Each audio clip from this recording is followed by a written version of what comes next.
অথচ আমাদেরই ভাই, আমাদেরই বোন। আপনি পৃথিবী থেকে চলে গেলে রব্বির হামহুমা কামা রাব্বায়ানি সগীরাও বিশুদ্ধ করে পড়তে পারবে কিনা সন্দেহ আছে। দোয়া করে রব্বির হামহুমা কামা রাব্বায়ানি সাগীরা। এই একটা বাক্যের মধ্যেই 5টা-6টা ভুল হলো। বলে রাব্বির হামহুমা কামা রাব্বায়ানি সাগীরা, এভাবে বলে আপনার ছেলে। ব্যর্থ পিতা আপনি, একজন ব্যর্থ পিতা, একজন ব্যর্থ মা। যে মা, যে পিতা সন্তানকে কোরআন শেখাতে পারলো না, এর চেয়ে হতভাগায় পৃথিবীতে কেউ নাই। কোরআন আল্লাহ পাক আপনাকে দিয়েছেন শোকেজের মধ্যে তুলে রাখতে। বাবা মারা গেলে 3 দিনের দিন বের করবেন, 40 দিনের দিন বের করবেন, আর বছর কি দিন বের করবেন? ওই দিন হুজুরকে খুঁজবেন, হুজুর আসেন জানাজা পড়াই দিয়ে যান। আর অন্য সময় দাড়ি টুপি পাগড়ি জুব্বা দেখলে ভয় আতঙ্কে বাড়ি ভাড়া পর্যন্ত দেন না। হুজুরকে দরকার হয় কখন? নিজের জানাজার সময়। বাড়ির কেউ মরলে, দোকান উদ্বোধন করবে, তখন জিলাপি আর খোরমার দরকার হয়। আর আমরাও এমন গায়রতহীন হয়ে গেছি, 500-1000 টাকার জন্য আবার জানাজা পড়াতেও যাই। একটা প্যারালাইজড নোংরা প্রজন্ম গড়ে তুলছি আমরা। শিক্ষার কিছুই নাই, এখন কিচ্ছু নাই। আপনি কি মনে করছেন আমি আমার আবেগ থেকে কথা বলছি না? প্রত্যেকটা কথার রেফারেন্স এবং দলিল আমি আপনাকে ডিবেট করে প্রমাণ করতে পারবো। ইসলাম তো আস্তে আস্তে মিটিয়ে দিয়েছেনই, এখন যে নৈতিক শিক্ষাটুকু ছিল সেটাও নাই। এরা সার্টিফিকেটের জন্য পড়াশোনা করে, অনলি ফর চাকরি, অনলি ফর একটা ইন্টারভিউ। এই শিক্ষায় শিক্ষিত হয়ে এই জাতি কোনোদিনও সফল হতে পারবে না ইনশাআল্লাহ তাআলা, কোনোদিনও না। ইসলাম বিবর্জিত কোনো শিক্ষা ব্যবস্থা দিয়ে আল্লাহর জমিনে মুসলমানরা অধঃপতন ছাড়া আর কিচ্ছু পাবে না। ইসলাম বিবর্জিত কোনো শিক্ষা ব্যবস্থা দিয়ে আল্লাহ পাকের জমিনে মুসলমানরা মার খাওয়া ছাড়া কোনো পথ নাই। মূল কথায় আসেন। মূল কথা হচ্ছে আমরা ইসলামিক ফ্যামিলিতে জন্ম নিয়েছি, কালিমা লা ইলাহা ইল্লাল্লাহ এর অর্থই বুঝি না। আমরা ঈমান ভঙ্গের কারণ জানি না। ঈমান ভঙ্গের 10টা কারণ আছে, এটা আমরা জানি না। আমরা হয়তো অনেকে জানি ওযু ভঙ্গের কারণ কয়টা, কোন কোন কাজ করলে, কোন কোন কথা বললে ঈমান ভঙ্গ হয়ে যায়, এটা আমরা জানি না। মুসলিম পরিবারে জন্ম নিয়েছে, আমরা ইসলামের এই নেয়ামত মোটেই স্বীকার করতে পারি নাই, বুঝতে পারি নাই। যারা সংগ্রাম করে, সবর করে, রক্ত দিয়ে, জীবন দিয়ে ইসলাম প্রতিষ্ঠা করেছিলেন নবীর যুগে, তারা বুঝতেন ইসলামের স্বাদ কি, তৃপ্তি কি, ইসলামের নূর কি জিনিস। রেডিমেড পেয়েছি ইসলাম, ইসলামের আলিফ পর্যন্ত আমাদের ভিতরে ঢোকে নেই এখনো। শিরক, শিরক কত প্রকার, কি কি, ম্যাক্সিমাম জানে না, ম্যাক্সিমামই না। মুসলিম পরিবারে জন্ম নিয়েও ওই যে মাজার পূজা করছে, কবর পূজা করছে, তার ধারণা যে ওইখানে গেলে আল্লাহকে পাওয়া যাবে। শিরক কি কেন জানে না। মুসলিম পরিবারে জন্ম নিয়ে বলছে যে এই বিশ্বটা আল্লাহ পাক সৃষ্টি করেন নাই, নাউজুবিল্লাহ, বিগ ব্যাং থেকে সৃষ্টি হয়েছে। কথা কি বুঝতে পারেন? বুঝেন নাই মনে হয়, নাকি আমি ভুল জায়গায় ভুল বাস করতেছি? মুসলিম পরিবারে জন্ম নিয়ে বলছে মহাবিশ্ব বিগ ব্যাং থেকে সৃষ্টি হয়েছে, মানে আল্লাহ সৃষ্টি করেন নাই। বুঝেন বিগ ব্যাং কি জিনিস?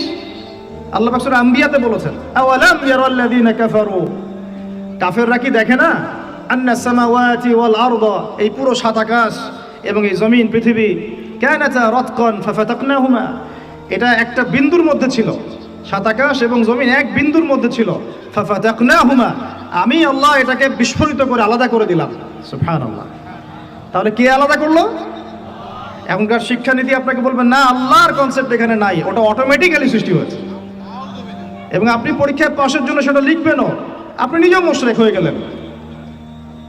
লা ইলাহা কালিমা পড়ার পরেও, লা ইলাহা ইল্লাল্লাহ কালিমা পড়ার পরেও মুশরিক হয়ে গেলেন। আল্লাহ পাকের হালাল অর্থনীতি আমরা হারাম করে দিলাম, আল্লাহ পাকের হারাম অর্থনীতি ফরজ করে নিলাম। সুদ এখন ফরজ পুরো বিশ্বে, কেউ সুদের বাইরে নাই। আমি আপনি কেউ না, কেউ না। এবং যে কাগজের টাকা ইউজ করছি এর মতো সুদ আছে, ইলেকট্রনিক মানি ইউজ করছি এর মতো সুদ আছে। এ কে বুঝাবে এগুলো মানুষকে? আমরা তো পরে আসি হাত বাঁধা নিয়ে, কে কোথায় হাত বাঁধি, আমিন জোরে না আসতে, এইগুলোই আমাদের আলোচনার ইস্যু। ওদিকে যে গোড়াতেই আমার একদম আগুন লেগে গেছে ওর কোনো খবরই নাই। আমরা সিলি বিষয়গুলো নিয়ে সিলি বলছি এই তুলনায় যেগুলো মুস্তাহাব পর্যায়ের আমল, এগুলো মুস্তাহাব পর্যায়ের আমল, সুন্নাত সর্বোচ্চ।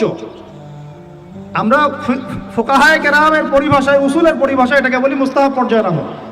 আমরা এইগুলো নিয়ে ঝগড়া করে মসজিদ ভাগ করতেছি।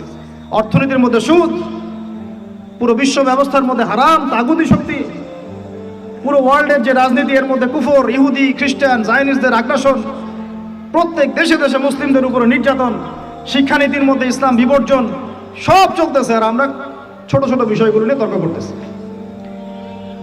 যখন এখন এরকম অক্টোবর মাসের মতো জাজল্যমান দৃষ্টান্ত যে ফিলিস্তিনে কি হচ্ছে, এরকম সময়েও মানুষ জালেমের বিরুদ্ধে না গিয়ে মাজলুমের বিরুদ্ধে যাচ্ছে।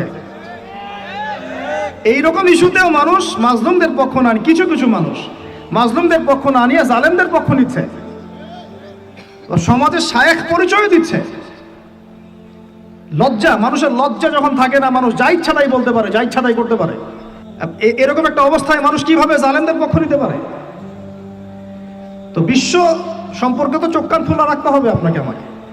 মূল সমস্যাটা হচ্ছে এইগুলাই যে আমরা মুসলিম পরিবারে জন্ম নিয়েছি ঠিকই, ইসলাম কি ভাই বুঝি না, শিরক কি ও কেন, কত প্রকার কি কি জানি না, তাওহীদ কত প্রকার কি কি বুঝি না, তাওহীদ রুবুবিয়্যাহ এই শব্দটা আপনার সিলেবাসেই নাই। 25 বছর পড়াশোনা করছেন, তাওহীদ রুবুবিয়্যাহ শিখেছেন? তাওহীদ উলুহিয়্যাহ এই শব্দই নেই আপনার বইয়ের মধ্যে। তাওহীদ আসমা ও সিফাত এই শব্দটাই নাই। এখন তো এই বইটাই নাই, বাতিল, অপশনাল সাবজেক্ট। সায়েন্সের মধ্যে নাই, কমার্সের মধ্যে নাই, আর্টসের মধ্যে অপশনাল সাবজেক্ট। আল্লাহর গজব ডেকে নিয়ে আসতেছেন আপনারা। আল্লাহর গজব, ওয়াল্লাহি আল্লাহর কসম করে বলতেছে, আল্লাহ পাকের গজব আপনারা জোর করে ডেকে নিয়ে আসতেছেন। এই সমকামিতাকে প্রমোট করে, ট্রান্সজেন্ডারকে প্রমোট করে, শিক্ষা থেকে ইসলামকে বাদ দিতে দিতে, সুদভিত্তিক অর্থনৈতিক ব্যবস্থার মধ্য দিয়ে, পশ্চিমাদের আনুগত্যের মধ্য দিয়ে আল্লাহ পাকের গজব জোর করে টেনে আনতেছেন আপনারা। আমরা সতর্ক করতেছি আপনাদেরকে, আল্লাহর গজব চলে আসলে কেউ রেহাই পাবে না, না ভালো আর না মন্দ, কেউই না, কেউ না। আর আমরা যারা ভালো সাজার চেষ্টা করতেছি, ভাই আমি নিজে বাঁচলে বাপের নাম, ওর উপরে আগে সবার আগে আযাব আসবে, ওর উপরে আগে আযাব আসবে। কারণ সে জানতো, জেনেও কথা বলে নাই কেন, জেনেও মানুষকে সতর্ক করে নাই কেন। আমি কথাগুলো খুব ক্ষোভ থেকে বলতেছি, কারণ এগুলো দেখতে দেখতে দেখতে দেখতে আর সহ্য করতে পারতেছি না। ওয়াকুলু কাওলান সাদীদা, একদম স্বচ্ছ সোজা কথা বলো, যাতে মানুষ, আমার ভাই আপনারা সত্য মিথ্যা চিনে নিতে পারে। যখন উম্মতের উপর যখন কোনো পরীক্ষা আসে, ভালো করে বোঝেন, উম্মার উপর যখন কোনো পরীক্ষা আসে, যখন আপদ বিপদ বিপর্যয় আসে, ওই সময় আপনি চিনতে পারবেন কে প্রকৃত কাফের, কে জালেম, কে মুনাফিক, আর কে প্রকৃত মুমিন। কথা বোঝা যাচ্ছে? এখন সেই অবস্থা চলতেছে। মুসলিম পরিবারে জন্ম নিয়েছেন ভাই, তাওহীদ শিখতে হবে কি না? তাওহীদ 3 প্রকার, রুবুবিয়্যাত, উলুহিয়্যাত, আসমা ও সিফাত। আরেকদিন আপনাকে বোঝাবো ইনশাআল্লাহ। শিরক 3 ভাবে হয়, একইভাবে। শিরক আকীদায় হয়, শিরক আমলে হয়, শিরক কথা কাজে হয়, শিরক চিন্তায় হয়, শিরক আপনার আসমা ও সিফাতেও হয়, অনেকভাবে হয়, কথায় হয়, কাজে হয়, চিন্তায় হয়, ইত্যাদি। মুসলিম পরিবারে জন্ম নিয়ে তাকে সুন্নত শেখাতে হয়, যে এই কাজগুলো সুন্নত, এগুলো আপনাকে শেখাতে হবে কেন? কেন শেখাতে হবে? কেন আপনি নিজের তাগাদা থেকে সুন্নত শিখবেন না?